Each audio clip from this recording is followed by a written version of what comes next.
नमस्कार, मैं हूं आपके साथ रोहित। देश के प्रधानमंत्री नरेंद्र मोदी ने गुरुवार को दिल्ली में प्रधानमंत्री संग्रहालय का उद्घाटन किया। दिलचस्प बात यह रही कि पीएम मोदी ने सबसे पहले खुद ही इस म्यूजियम का टिकट खरीदा। आपको बताते चले कि इस संग्रहालय में देश के अब तक के सभी प्रधानमंत्रियों के बारे में, उनके फैसलों के बारे में पूरी जानकारी मौजूद है। इस म्यूजियम में पंडित जवाहरलाल नेहरू, राजीव गांधी और इंदिरा गांधी को स्पेशल जगह दी गई है। इस म्यूजियम में जाने वाले दर्शकों को उन तमाम पूर्व प्रधानमंत्रियों के कार्यों के बारे में जानने का मौका मिलेगा जिनसे वो अब तक अनजान थे। आपको याद होगा कि कुछ वक्त पहले पीएम मोदी ने कहा था कि उनकी सरकार ने ये सुनिश्चित किया है कि सभी प्रधानमंत्रियों के योगदान को मान्यता मिले। इसी दिशा में सरकार काम कर रही है और लीजिए, बाबा साहब की जयंती के मौके पर पीएम मोदी ने सभी को इस तोहफे से नवाज दिया है। इससे पहले पीएम ने ट्विटर पर बाबा साहेब भीमराव अंबेडकर को याद भी किया था। उन्होंने ट्वीट करते हुए लिखा था, बाबा साहेब डॉक्टर भीमराव अंबेडकर को उनकी जयंती पर श्रद्धांजलि। भारत की प्रगति में उन्होंने अमिट योगदान दिया है। आपको बताते चले कि जिस म्यूजियम का उद्घाटन कर पीएम ने पहला टिकट खरीदा, इससे पहले नेहरू मेमोरियल के नाम से जाना जाता था। इस संग्रहालय में 2 ब्लॉक हैं। पहला ब्लॉक तत्कालीन 3 मूर्ति भवन और ब्लॉक 2 नया भवन है। दोनों ब्लॉकों का कुल एरिया 15,600 वर्ग मीटर से ज्यादा है।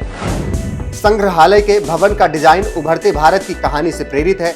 अब इसका नाम नेहरू मेमोरियल से हटाकर प्रधानमंत्री संग्रहालय कर दिया गया है, जहां पर सभी पूर्व प्रधानमंत्रियों का जिक्र है।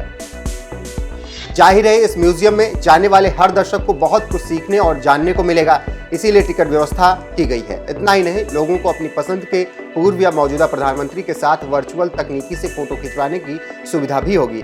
बहरहाल, आज़ादी के अमृत महोत्सव के दौरान शुरू हुए इस म्यूजियम पर आपकी राय क्या है? साथ ही जिस तरह से पीएम मोदी ने खुद टिकट खरीदकर म्यूजियम में एंट्री ली, उसे लेकर आपकी राय क्या है? कमेंट करके हमें जरूर बताएं।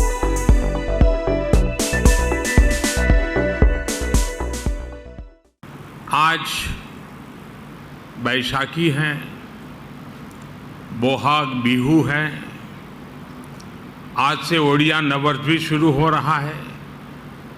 हमारे तमिलनाडु के भाई बहन भी नए वर्ष का स्वागत कर रहे हैं। मैं उन्हें पुत्तांड की बधाई देता हूं। इसके अलावा भी कई क्षेत्रों में नववर्ष शुरू हो रहा है, अनेक पर्व मनाए जा रहे हैं। मैं समस्त देशवासियों को सभी पर्वों की बहुत बहुत बधाई देता हूं। आप सभी को भगवान महावीर जयंती की भी बहुत बहुत शुभकामनाएं। साथियों, आज का ये अवसर 2 अन्य कारणों से और विशेष हो गया है। आज पूरा देश बाबा साहब भीमराव अंबेडकर को उनकी जयंती पर आदरपूर्वक, श्रद्धापूर्वक याद कर रहा है। बाबा साहब जिस संविधान के मुख्य शिल्पकार रहे, उस संविधान ने हमें संसदीय प्रणाली का आधार दिया। इस संसदीय प्रणाली का प्रमुख दायित्व देश के प्रधानमंत्री का पद रहा है। ये मेरा सौभाग्य है कि आज मुझे प्रधानमंत्री संग्रहालय देश को समर्पित करने का अवसर मिला है।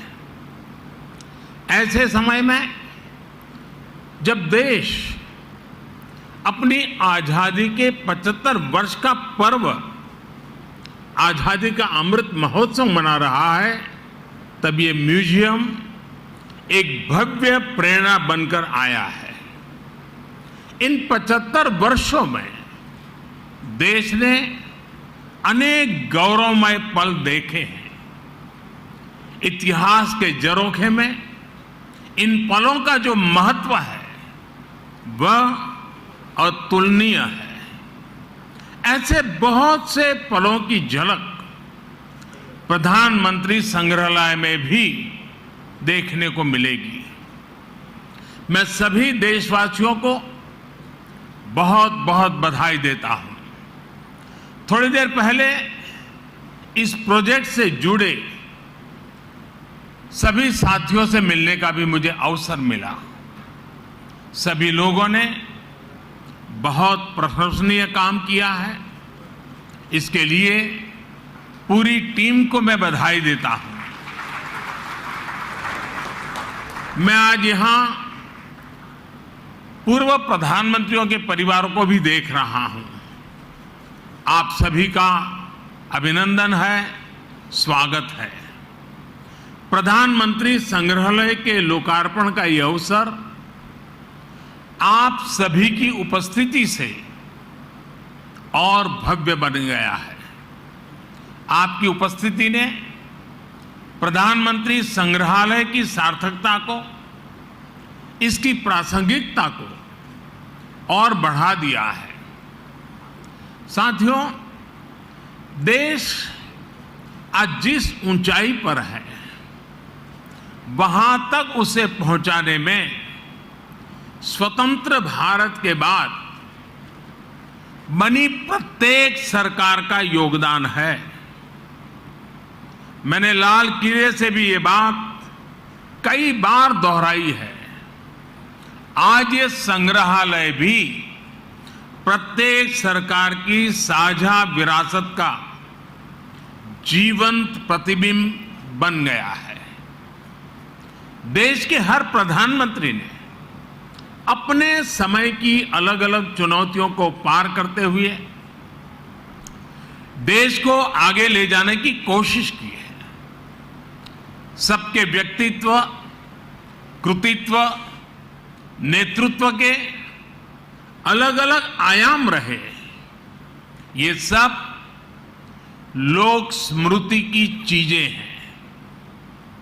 देश की जनता, विशेषकर युवा वर्ग, भावी पीढ़ी सभी प्रधानमंत्रियों के बारे में जानेंगी तो उन्हें प्रेरणा मिलेगी। इतिहास और वर्तमान से भविष्य के निर्माण की राह पर राष्ट्रकवि रामधारी सिंह दिनकर जी ने कभी लिखा था, प्रिय दर्शन इतिहास कंठ में, प्रिय दर्शन इतिहास कंठ में, आज ध्वनित हो काव्य बने।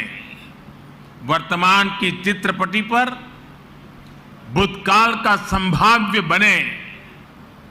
भाव ये कि हमारी सांस्कृतिक चेतना में जो गौरवशाली अतीत समाहित है, वो काव्य में बदलकर गूंजे।